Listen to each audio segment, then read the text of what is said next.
Hope you all are fine. Now, today's topic is heredity and environment, part 2. In previous class, we have discussed about what is heredity, and now in today's class, I'll discuss about environment and role of heredity and environment on human being. Start करते हैं. Now, what is environment? Environment क्या है?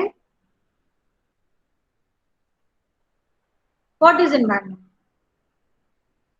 वातावरण क्या होता है? इसको हम पर्यावरण के नाम से भी जानते हैं, वातावरण भी कहते हैं. अभी हम और क्लियर हमको होगा कि वातावरण और पर्यावरण. पहले देखते हैं क्या है ये. वुडवर्थ ने कहा है, environment covers all the outside factors that have acted on the individual since he began life. Environment में वो सभी बाहरी तत्व आ जाते हैं जो कि किसी भी इंडिविजुअल के ऊपर एक्ट करते हैं, इफेक्ट करते हैं जब से वो जीवन को प्रारंभ करता है. जब से प्राणी जीवन प्रारंभ करता है तब से उसके ऊपर बाहरी जिन जिन तत्वों का प्रभाव पड़ता है उन सभी को हम एनवायरनमेंट कहते हैं, ऐसा वुडवर्थ का कहना था. उसके बाद एनास्टेसी ने भी अपनी बात कही और काफी लेट आते हैं स्टूडेंट्स.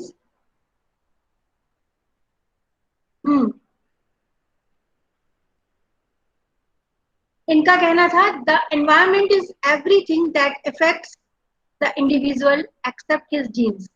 इनका कहना था कि वातावरण वो सब कुछ है जो किसी भी व्यक्ति को प्रभावित करता है, उस पर प्रभाव डालता है, जीन्स को छोड़कर. जो जीन्स या ट्रेड्स उसको मिलते हैं बिफोर बर्थ, उसके अलावा जितनी भी चीजें उसे इफेक्ट करती हैं वो सभी वातावरण है. देखिए, दोनों ही डेफिनेशन आप देख रहे हैं और दोनों ही डेफिनेशन वैसे तो सेम लग रही हैं, लेकिन इसमें थोड़ा सा डिफरेंस है. एनेस्थेसी ने जो डेफिनेशन दी है उसके अकॉर्डिंग एनवायरनमेंट में वो सभी चीजें हैं जो जीन्स को छोड़कर. इसका मतलब है कि बिफोर बर्थ भी जो जीन्स का इफेक्ट है उसके अलावा जो भी चीजें प्राणी को प्रभावित करती हैं वो सभी वातावरण है. इसका मतलब है कि जब प्रीनेटल स्टेज में भी बच्चा होता है और मां के द्वारा, मां के मानसिक स्तर के द्वारा या मां के ऊपर जो भी प्रभाव पड़ता है बिफोर बर्थ भी उसके ऊपर प्रभाव डालता है, जबकि वो जीन्स का प्रभाव नहीं होता है. वो मां के सामाजिक या मानसिक वातावरण का प्रभाव होता है, वो भी बच्चे को इफेक्ट डालता है. ये इनके कहने का मतलब है. तो इनकी डेफिनेशन में एनवायरनमेंट जो है वो थोड़ा और ब्रॉड सेंस में लिया गया है. और वुडवर्थ की डेफिनेशन में आउटसाइड फैक्टर सभी हो गए हैं. इसमें भी वही सभी आउटसाइड फैक्टर्स है कि जब वो जीवन को प्रारंभ करता है. जीवन प्रारंभ कहाँ से हो जाता है सभी लोग जानते हैं. तो इस तरह से ये डेफिनेशन है, यानी कि एनवायरनमेंट में वो सभी बाहरी तत्व आ जाते हैं जो व्यक्ति को प्रभावित करते हैं, उस पर फोर्सेस डालते हैं. और वो फोर्सेस कौन से होते हैं? जैसे फिजिकली फोर्स डालते हैं, मेंटली फोर्स डालते हैं, सोशली, इकोनॉमिकली. ये सभी फोर्सेस एनवायरनमेंट के थ्रू किसी भी प्राणी के ऊपर पड़ते हैं, वो सभी एनवायरनमेंट कहलाते हैं, जो जो चीजें उस पर इफेक्ट डालती हैं. अब नेक्स्ट पॉइंट पे हम देखते हैं, तो हमें समझ में आएगा कि एनवायरनमेंट क्या है.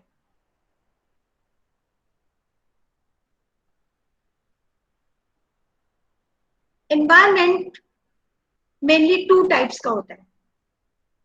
First is natural environment and second is social environment. जो पर्यावरण शब्द प्रयोग करते हैं हम, वो हमारे नेचुरल एनवायरनमेंट के लिए आता है। प्राकृतिक वातावरण या भौगोलिक वातावरण, जो पेड़ पौधे हैं, पानी, मिट्टी, ये सारी चीजें जो प्रभावित करती हैं नेचुरली या भौगोलिक स्तर पर प्रभावित करती हैं। कहीं पे गर्मी ज्यादा है, कहीं पे सर्दी, कोई पहाड़ी एरिया है, कोई, तो इस तरह से ये नेचुरल एनवायरनमेंट। सोशल एनवायरनमेंट सामाजिक वातावरण, जो समाज के प्राणी, सामाजिक रहन सहन, सामाजिक स्तर, ये सभी जो व्यक्ति, जो वातावरण का प्रभाव व्यक्ति के ऊपर पड़ता है, वो सोशल एनवायरनमेंट। सोशल एनवायरनमेंट को भी हम दो पार्ट्स में डिवाइड कर सकते हैं। Social environment is also of two types. पहला है कल्चरल एनवायरनमेंट और दूसरा है मेंटल एनवायरनमेंट। आप लोग ध्यान दीजिएगा, सोशल एनवायरनमेंट टू टाइप्स का होता है। कल्चरल एनवायरनमेंट, जहां से हमें सांस्कृतिक विधाएं, रीति रिवाज, ये सभी चीजें जो हम सीखते हैं ना, ड्रेसिंग सेंस, ये चीजें जो हैं वो कल्चरल एनवायरनमेंट, कल्चर जहां से हमें मिलता है।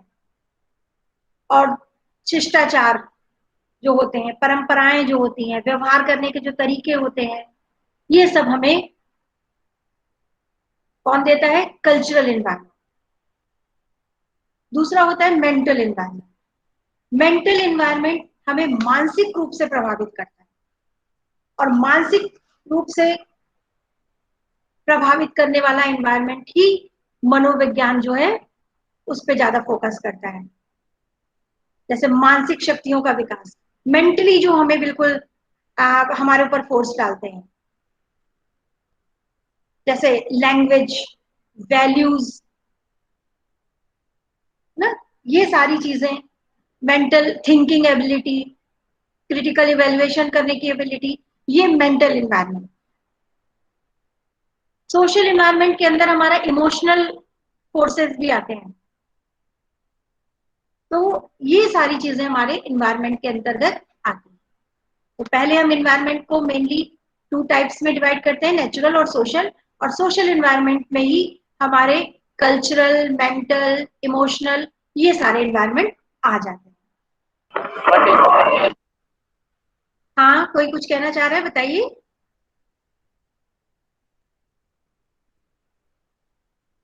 किसी को कुछ पूछना है तो पूछ सकते हैं। ठीक है, नेक्स्ट हम आगे बढ़ते हैं। फिर अभी लास्ट में हम लोग क्वेश्चन आंसर राउंड रखेंगे, तो उसमें आप पूछ लीजिएगा जो पूछना हो। इस तरह से ये हमारे आसपास का एनवायरनमेंट है जो कि किसी भी प्राणी को प्रभावित करता है। देखिए, हमने जो अनुवांशिकता पढ़ा है, अनुवांशिकता भी इसीलिए पढ़ा है ताकि हम जान पाए कि अनुवांशिकता किसी भी ह्यूमन बीइंग को किस तरह से इफेक्ट डालती है। इसी तरह से वातावरण भी किस तरह से प्राणी को प्रभावित करता है। इसके लिए बहुत सारी स्टडीज हुई।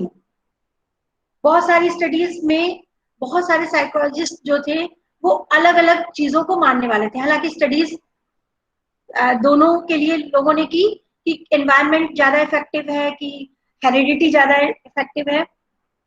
तो बहुत सारे लोगों ने अलग अलग स्टडीज की, जिसमें जॉन लॉक थे। इन्होंने वातावरण को सर्वोपरि माना। इन्होंने कहा वातावरण का प्रभाव बहुत ज्यादा होता है। इसी तरह से रॉबर्ट ओवन थे। इन्होंने भी कहा पर्सनैलिटी पर सबसे ज्यादा वातावरण का प्रभाव पड़ता है। वॉटसन थे। इन्होंने भी कहा वातावरण का बहुत ज्यादा प्रभाव पड़ता है। और इन्होंने ये बात कही कि हम मुझे अगर आप 1 दर्जन बच्चे लाकर दे दीजिए, किसी भी हेरिडिटी ट्रेट्स के हों वो, मैं उनको जो आप चाहें वो बना दूंगा। इसका उनका मानना, इसका मतलब ये था कि हेरिडिटी का कोई बहुत इफेक्ट नहीं पड़ता है, सबसे ज्यादा इफेक्ट पड़ता है एनवायरनमेंट का। तो अब हम देख लेते हैं कि एनवायरनमेंट और हेरिडिटी जो है इसमें डिफरेंस क्या है? हेरिडिटी के बारे में हमने जाना है कि हेरिडिटी एक तरह से बीज कोश में जो हमारे गुण होते हैं किसी भी बच्चे के, वो आते हैं। जैसे मान लीजिए कि कोई भी सीड है, प्लांटेशन के लिए कोई भी सीड है, उसमें वो बहुत ही शक्तिशाली है, बहुत अच्छा बीज है, अच्छी किस्म का बीज है, और उसको जब बोया जाता है उसके बाद उसको पानी, सनलाइट, फर्टिलाइजर, ये सारी चीजें कौन देता है? वातावरण देता है। तो यदि मान लीजिए उसके अंदर जेनेटिक ट्रेड्स तो बहुत अच्छे थे, बहुत अच्छी क्वालिटी का सीड था, लेकिन अगर उसको पानी और सनलाइट, खाद, देखभाल, ये सारी चीजें नहीं मिलेंगी, तो वो चाहे जितनी अच्छी क्वालिटी का सीड होगा, वो बहुत अच्छी तरह से ग्रो नहीं कर पाएगा। तो इसका मतलब है दोनों का ही अपना अपना इंपॉर्टेंस है। इसके साथ साथ सीड में थोड़े से कम भी, लेकिन ये हेरिडिटी जो है वो हमारी लिमिटेशन को तय करती है। थोड़ा बहुत डिफरेंस हो सकता है। तो इसका मतलब है कि हेरिडिटी जो है वो स्टैटिक होती है, स्थिर रहती है, वो अपनी बाउंड्रीज को बना लेती है, द बाउंड्रीज निश्चित करती है कि इसकी मिनिमम बाउंड्री क्या है और मैक्सिमम बाउंड्री क्या है। ये जो सीड है वो कितना अच्छा ग्रो कर सकता है, ये लिमिट जो है वो हेरिडिटिकल ट्रेड्स जो है वो देते हैं। तो इसलिए हम कह सकते हैं कि heredity is static but environment is dynamic. Environment dynamic क्यों है? बदल सकता है, गतिशील हो सकता है, वातावरण बदलता रहता है। तो ये एक डिफरेंस है, heredity is static but environment is dynamic. दूसरा क्या डिफरेंस है? Environment includes all aspect of surrounding. सभी एस्पेक्ट, सराउंडिंग्स के सभी एस्पेक्ट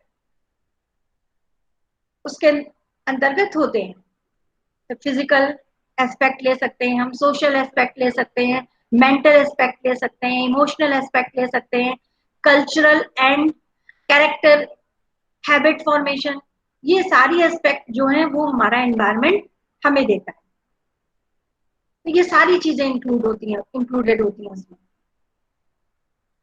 इसके साथ साथ environment consist of various types of forces. बहुत सारे फोर्सेस एनवायरनमेंट के थ्रू किसी भी ह्यूमन बीइंग के ऊपर आते हैं।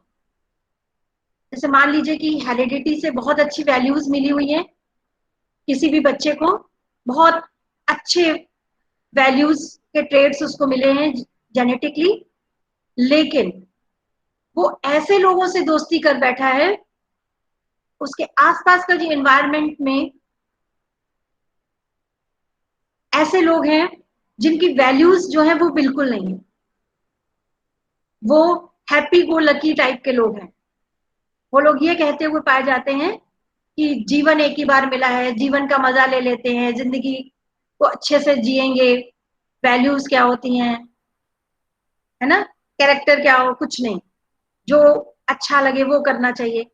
इस तरह से के लोगों के इन्वायरमेंट में अगर वो बच्चा है, तो एक तरह से उसका एक्सटर्नल फोर्सेस मिल रहे हैं ना उसको, उसके माइंड में जो इफेक्ट कर रहे हैं, उसको इमोशनली इफेक्ट कर रहे हैं। तो इसलिए कहा गया है कि बच्चे में फोर्सेस काम करते हैं। ये मेंटल फोर्स है, मॉरल फोर्स है, और कुल मिला के सोशल फोर्स है, सोशल एनवायरनमेंट का फोर्स है, जो उस व्यक्ति को बदलने के लिए प्रेरित कर रहा है। जब हम लोगों ने साइंस में भी पढ़ा है, फोर्सेस जब एक्ट होता है तो उसका क्रिया का प्रतिक्रिया होती है, और क्रिया जितनी प्रभावशाली होगी, प्रतिक्रिया अगर उससे अधिक प्रभावशाली नहीं हुई, तो जिसका प्रभाव ज्यादा होगा उसी का इफेक्ट पड़ेगा ना व्यक्ति पर। तो ये सारी चीजें होती हैं। हेरिडिटी और एनवायरनमेंट के डिफरेंस में एक और इम्पोर्टेंट पॉइंट है कि हेरिडिटी जो है वो हमारे व्यवहार के मैकेनिज्म को निश्चित करती है, रचना तंत्र निश्चित करती है। जैसे एक मान लीजिए एक आपका फॉर्मेट तैयार हो गया है ना, एक बिल्डिंग का एक जो वो एक तैयार हो जाता है ना कि इस खांचे तैयार हो गए, सब कुछ तैयार हो गया है ना, तो इस तरह से एक हेरिडिटी के द्वारा एक मैकेनिज्म तैयार हो गया। और वातावरण क्या करता है, उस बाउंड्री वॉल वॉल के अंदर कितना ज्यादा प्रोग्रेस हो सकती है, कितना ज्यादा व्यक्ति ग्रो कर सकता है, इसकी दिशा विकसित करता है, उसको डायरेक्शन देता है उसी बाउंड्रीज के अंदर। तो ये हेरिडिटी और एनवायरनमेंट का एक कॉन्सेप्ट है कि कितना अच्छा आपका मैकेनिज्म है जो आपको हेरिडिटी से मिला है, और उसके बाद उसकी उन्हीं बाउंड्रीज में थोड़ा बहुत डिफरेंस भी हो जाता है। ऐसा नहीं है कि मतलब 1% 2%, लेकिन इतना नहीं है कि बहुत ज्यादा अंतर पड़ जाता है। मैकेनिज्म वही है, थोड़ा बहुत ग्रो कर सकते हैं।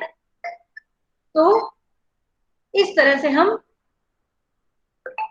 उस मैकेनिज्म के अंदर अपनी डायरेक्शन को तय करते हैं। एनवायरनमेंट हमारी डायरेक्शन को तय करता है, कम भी होता है और ज्यादा भी होता है। अच्छा डायरेक्शन, अच्छा एनवायरनमेंट तो अच्छा, अच्छी दिशा, अच्छी उन्नति, गलत डायरेक्शन, गलत दिशा और अवनति।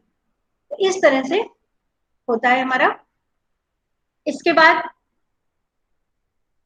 ये हो गया एनवायरनमेंट के बारे में। नेक्स्ट पॉइंट आता है role of heredity and environment. Heredity और नेचर, जो हमारा स्वभाव है ना, so strong influence on physical development. सबसे ज्यादा इन्फ्लुएंस होते हैं हमारे हेरिडिटी से हमारा फिजिकल डेवलपमेंट। जैसे ये हमारा बॉडी स्ट्रक्चर, बालों का रंग, स्किन का कलर, आईज कलर, हमारी लंबाई, ये सारी चीजें बहुत कुछ हमारी हेरिडिटी जो है वो निश्चित करती है। यही मैकेनिज्म ये निश्चित करता है। फेस, है ना, ये सारी चीजें उसको हेरिडिटी से मिलती हैं। इसके बाद में एनवायरनमेंट। एनवायरनमेंट को हम कह सकते हैं nurture, nature and nurture. Nurture कैसे पोषित किया जा रहा है, पालन पोषण किस तरह से हो रहा है, जो भी चीजें सराउंडिंग में है वो सारी चीजें इन्फ्लुएंस कर रही है चाइल्ड को। जैसे फैमिली हो गया, स्कूल हो गया, नेबर्स हो गया, मीडिया, आसपास के लोग, फ्रेंड, फ्रेंड सर्कल। सबसे ज्यादा इंपॉर्टेंट होता है फ्रेंड सर्कल, क्योंकि बच्चा जो है सबसे ज्यादा विश्वास करता है वो या तो अपने माता पिता पर, और जब बड़ा होता है तो सबसे ज्यादा अपने मित्रों पर। तो इसलिए सबसे ज्यादा फोर्सेस उसको वहीं से मिलते हैं। तो ये हो गया एक हमारा कि नेचर एंड नर्चर। अब इसके बाद में एक आता है कि अभी तक हमने देखा कि जो साइकोलॉजिस्ट थे उन्होंने सबने ये देखा कि हेरिडिटी और एनवायरनमेंट दोनों में कौन ज्यादा इंपॉर्टेंट है। लेकिन नेक्स्ट पॉइंट में आता है कि और नहीं होना चाहिए, एंड होना चाहिए। और ये स्लाइड हमें यही दिखा रही है, हेरिडिटी एंड एनवायरनमेंट मीन्स कि दोनों में से कोई एक इंपॉर्टेंट नहीं है, दोनों ही इंपॉर्टेंट। इसके लिए बहुत सारी स्टडीज हुई हैं। इसके लिए स्टडीज करने में ट्विंस पर स्टडी हुई है, आइडेंटिकल ट्विंस और फ्रेटर्नल ट्विंस पे स्टडीज हुई है। आइडेंटिकल मतलब ट्विंस पे इसलिए स्टडीज हुई है कि ट्विंस जो है एक ही समय पर एक ही जेनेटिक कैरेक्टर लेकर के जन्म लिए हैं, इसके बावजूद उनमें डिफरेंसेस आए। तो इसलिए हमारे मनोवैज्ञानिकों ने उनको ज्यादा अपनी स्टडीज में शामिल किया है, ये देखने के लिए कि हेरिडिटी ज्यादा इंपॉर्टेंट है या इन्वायरमेंट ज्यादा इंपॉर्टेंट। लेकिन उनकी स्टडीज के थ्रू भी ज्यादातर को यही सफलता मिली है, जैसे कि न्यूमैन है, फ्रीमैन है, इन्होंने स्टडी की और मानसिक और शारीरिक समानताएं होने के बावजूद, जैसे आइडेंटिकल ट्विंस जो होते हैं, वो आइडेंटिकल ट्विंस उनको इसीलिए कहते हैं क्योंकि वो शारीरिक रूप से और मानसिक रूप से लगभग समान होते हैं ना, एक ही ओवम से ग्रो करते हैं, आइडेंटिकल इसीलिए उनको कहते हैं। और फेटर्नल ट्विंस जो होते हैं वो अलग अलग ओवम से ग्रो करते हैं।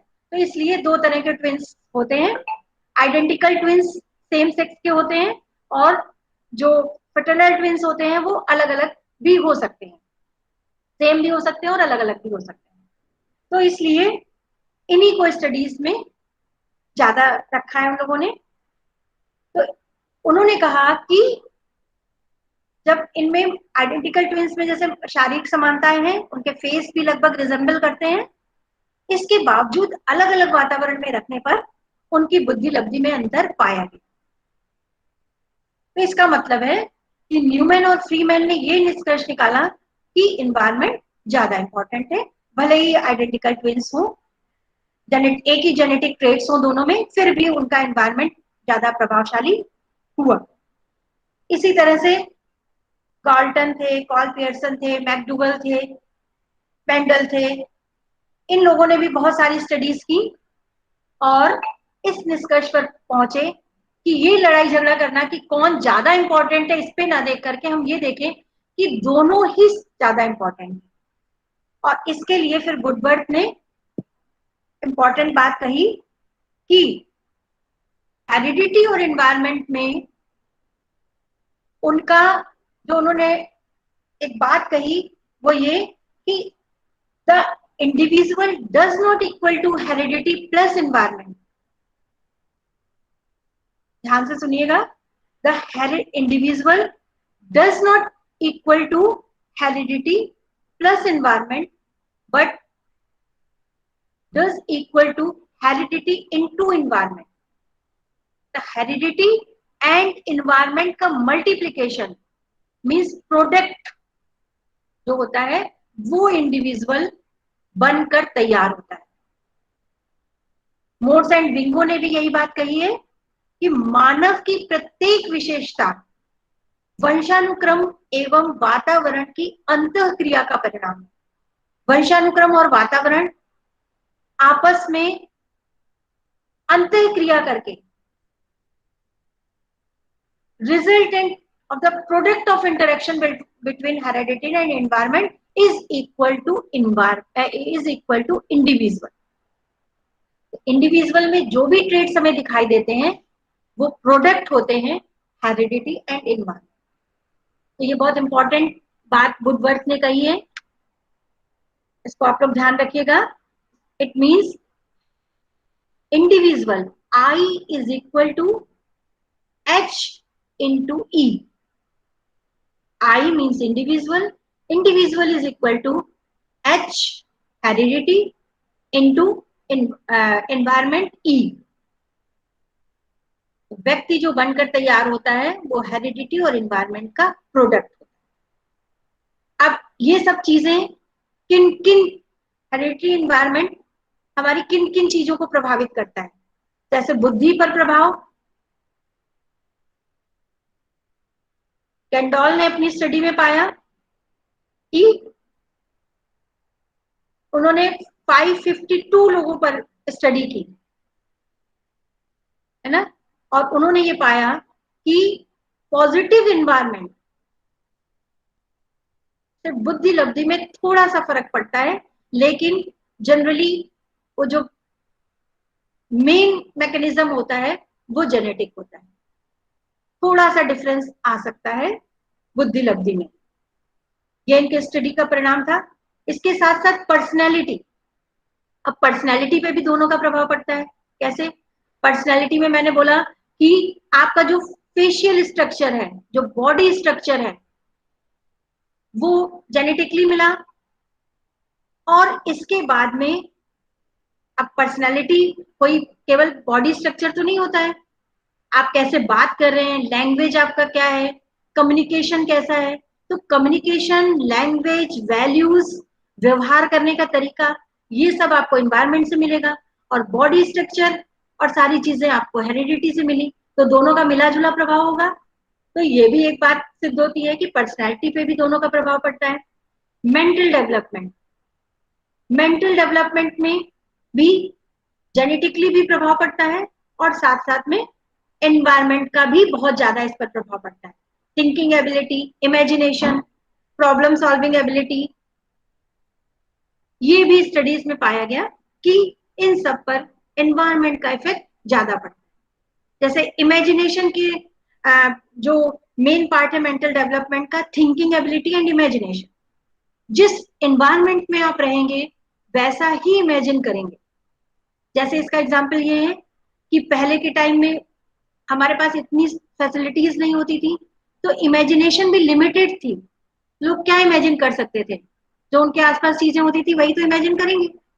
आज इमेजिन, चूंकि हमारे पास इतनी सारी चीजें हैं, हम टीवी में कुछ बच्चे देख रहे हैं, फिर मोबाइल में कुछ देख रहे हैं, तो उनकी इमेजिनेशन पावर भी तो चेंज हो रही है। क्या क्या वो इमेजिन कर लेते हैं कितनी जल्दी। आजकल कौन सी चीज इमेजिन कर लेंगे आपको पता ही नहीं चलेगा कि कौन सी चीज वो इन्होंने कहाँ से देख ली, कैसे वो इमेजिन कर पा रहे हैं। तो इमेजिनेशन पावर और थिंकिंग एबिलिटी को सबसे ज्यादा प्रभावित करती है लैंग्वेज, इनको सबको प्रभावित करती है सबसे ज्यादा एनवायरमेंट। ये सारी चीजें हमारी हैं जो इफेक्ट डालती हैं, जिस जिस पर इफेक्ट डालते हैं हेरिडिटी एंड एनवायरमेंट। अब नेक्स्ट पॉइंट पे फिजिकल, जो फिर से एक बार देख लेते हैं, फिजिकल ग्रोथ पे हमारी हेरिडिटी और एनवायरमेंट दोनों का प्रभाव पड़ता है। Height, body structure, colour of skin, eyes, organs, motor skill. Motor skill भी बहुत ज्यादा हमें हेरिडिटी से मिलती है। कौन कितना ज्यादा मेहनती होगा, कौन बहुत ज्यादा सुस्त होगा, ये भी एक जेनेटिक करेक्टर है मोस्टली। बहुत ज्यादा मतलब जैसे हर चीज में एक वो तो रहता ही है कि एक्स्ट्राऑर्डिनरी चीजें रहती हैं, लेकिन फिर भी मोस्टली यही हम लोग जानते हैं। Athletic abilities, music ability, musical artistic ability, ये ज्यादातर जेनेटिकली होती हैं।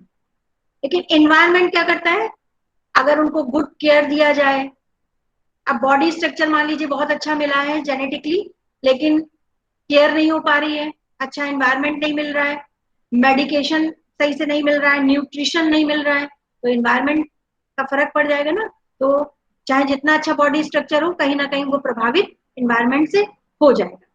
इसी तरह मेंटल एबिलिटीज भी सारी चीजें, जनरल पोटेंशियलिटीज आपको मिली हुई है, म्यूजिकल एबिलिटीज मान लीजिए मिली हुई है, और म्यूजिकल एबिलिटीज मिली हुई है लेकिन आपने उस पर वर्क नहीं किया, एनवायरमेंट ने आपको मौका नहीं दिया वर्क करने का, तब क्या होगा कि वो एबिलिटीज कहीं ना कहीं आपकी दब जाएंगी। जबकि इसी के अपोजिट में अगर अच्छा एनवायरमेंट मिल गया तो आप उस पर वर्क कर सकते हैं। म्यूजिकल एबिलिटी मान लीजिए मिली है, किसी का गला बहुत अच्छा है, लेकिन अगर उसको उस पर ट्रेनिंग भी मिल गई, उसको बताने वाले उसकी शिक्षा भी उसी तरह से मिल गई, तो उसकी ग्रो जो है H/E वाला हो जाएगा। तो इस तरह से, इसी तरह इमोशनल हेल्थ एंड पर्सनैलिटी।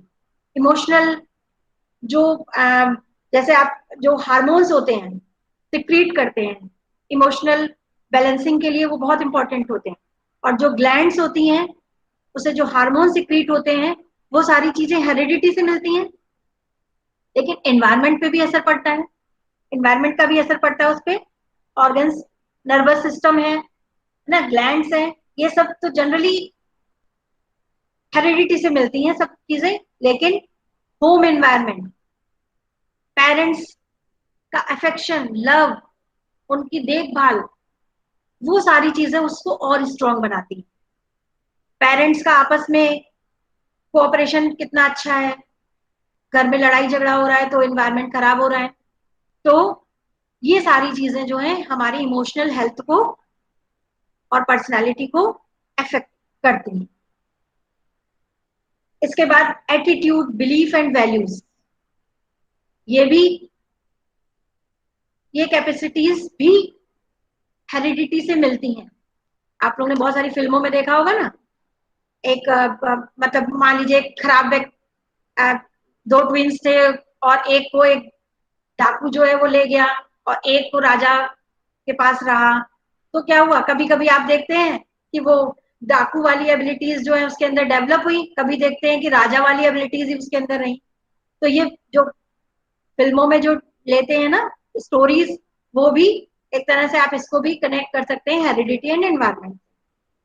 तो एटीट्यूड, बिलीव्स एंड वैल्यूज, अभी मैंने जो थोड़ी देर पहले भी एग्जांपल दिया है कि वैल्यूज आपको बहुत अच्छी मिली हेरिडिटी से, बहुत अच्छे माता पिता हैं आपके, बहुत वैल्यूज है, उनका कैरेक्टर एकदम नंबर वन है। लेकिन आपको अगर आपके इन्वायरमेंट में ऐसे फोर्सेस मिल गए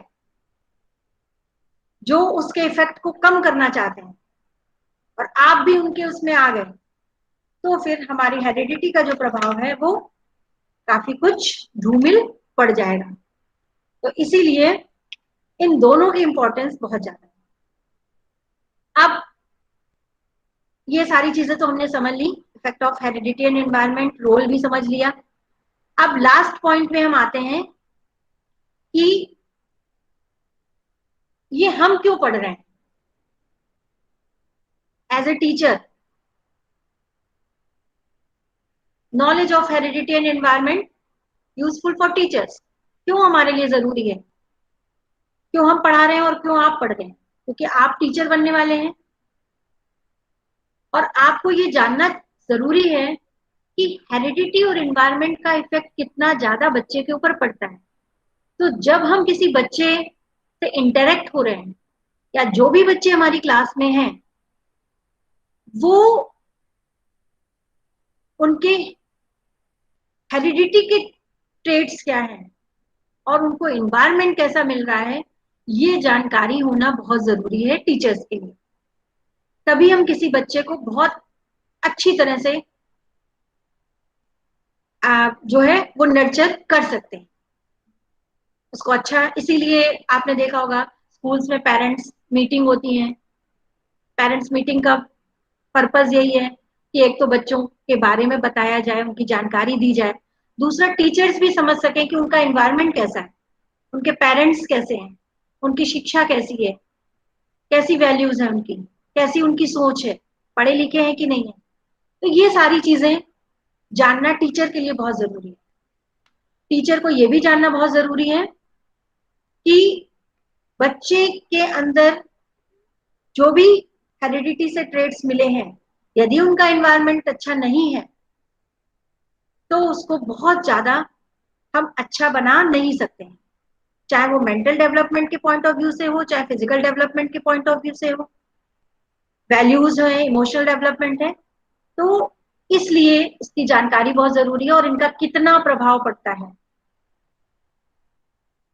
एज ए टीचर मेरा मानना है कि सभी टीचर्स को बच्चा क्या है इसको सेकेंडरी रखना चाहिए, बच्चा क्यों है इसको प्रायोरिटी देनी चाहिए। क्यों है ये इंपॉर्टेंट है, क्या है वो तो इसलिए है क्योंकि उसका रीजन ये है। तो क्या है ये सोचकर हम अगर उसको उस पर एक्शन लेंगे तो वो उसके साथ एक तरह से इनजस्टिस होगा। क्यों है ये जानना जरूरी है और क्यों है का ट्रीटमेंट देना भी जरूरी है। इसीलिए टीचर को ये जानना जरूरी है कि हेरिडिटी और एनवायरनमेंट का क्या इफेक्ट पड़ता है। इसके साथ साथ एक बात और जरूरी है कि एज ए पेरेंट्स हम टीचर्स मीटिंग में हम पेरेंट्स को भी समझाएं कि पेरेंट्स के लिए भी ये जानना जरूरी है कि हेरिडिटी और एनवायरनमेंट का कितना ज्यादा रोल होता है। बहुत बार पेरेंट्स ऐसे होते हैं, आपने देखा होगा कि बहुत अच्छे पेरेंट्स हैं, बहुत पढ़े लिखे हैं, बहुत अच्छे प्रेस्टिजियस पोस्ट में हैं, और वो अपेक्षा करते हैं, नेचुरल बात है, अपेक्षा करेंगे ही कि उनके बच्चे भी बहुत अच्छे, उनके उनसे भी आगे निकलें, सभी पेरेंट्स ऐसा सोचते हैं। लेकिन अगर, और एनवायरनमेंट भी अच्छा दे रहे हैं, बट हम जानते हैं हेरिडिटी का, जो हमने पढ़ा है कि हेरिडिटी में केवल पेरेंट्स के ही ट्रेड्स नहीं आते, उनके पहले जो एंसेस्टर्स हैं उनके भी ट्रेड्स आते हैं। तो आईक्यू लेवल केवल पेरेंट्स का, लर्निंग या वैल्यूज केवल पेरेंट्स की आएंगी ये जरूरी नहीं है। तो कहाँ का कितना प्रभाव और कैसा प्रभाव बच्चे पे पड़ा है और उससे कितनी एक्सपेक्टेशन रखनी चाहिए, ये हम सिचुएशन देख के ही पता कर सकते हैं। तो पेरेंट्स को भी ये बातें समझनी चाहिए कि बच्चा हमारा कितना ग्रो कर सकता है, और जितना भी उसको हेरिडिटी से ट्रेट मिला हुआ है उससे कितनी ज्यादा गुना वो ग्रो कर सकता है। अगर मान लीजिए उसकी लिमिटेशन ही, बाउंड्रीज ही कम है, तो वो कितना ज्यादा ग्रो कर सकता है, ये बात as a teacher, as a parent सबको जाननी जरूरी है। क्योंकि इसका इफेक्ट कभी कभी बहुत खराब भी हो जाता है, एक्सपेक्टेशन बहुत ज्यादा हो जाती है, बच्चे में वो काबिलियत होती नहीं है, उसके रीजन कुछ भी हो सकते हैं। तब क्या होता है, एक तो बच्चा भी फ्रस्ट्रेशन में चला जाता है और पेरेंट्स भी फ्रस्ट्रेशन में चला जाता है। तो ये सारी बातें एज ए टीचर की बुद्धि पर प्रभाव पड़ता है, हमारी फिजिकल स्ट्रक्चर पर प्रभाव पड़ता है, इमोशनल हेल्थ और पर्सनालिटी पर प्रभाव पड़ता है, और एटीट्यूड, बिलीव, वैल्यूज पर प्रभाव पड़ता है, हेरिडिटी का भी और एनवायरनमेंट का भी। तो दोनों बेस्ट होने चाहिए, ऐसा बताना, ऐसी अवेयरनेस जो है रखना, और बच्चों को भी समझाना, हमारी क्लास के अगर बच्चे हैं तो उनको भी ये बात समझाना कि अगर आप कोई काम नहीं कर पा रहे हो तो उसका रीजन क्या है ये ढूंढो, क्यों ऐसा है ये ढूंढो, तभी आप उसका ट्रीटमेंट कर पाओगे। अगर क्या पर ही फोकस करते रहोगे तो आपका फ्रस्ट्रेशन बढ़ता रहेगा, आपकी परेशानी बढ़ती रहेगी, और आप उसका इलाज ढूंढ नहीं पाओगे। तो क्यों को ज्यादा इंपॉर्टेंस दीजिए, और जब आप क्यों पर पहुंच जाएंगे अच्छी तरह से, तो आप धीरे धीरे थोड़ा थोड़ा करके आप उसका इलाज भी, सोल्यूशन भी ढूंढ लेंगे। तो इस तरह से आज हमने ये पढ़ा, what is the role of heredity and environment. Hope कि आप सभी लोग समझ गए हैं, और इससे हमें समझना और सीखना दोनों इंपॉर्टेंट है, ये हमारे लिए बहुत इंपॉर्टेंट टॉपिक है। तो आप लोग इसको देखिए, समझिए और उसी हिसाब से व्यवहार करिए। Thank you so much.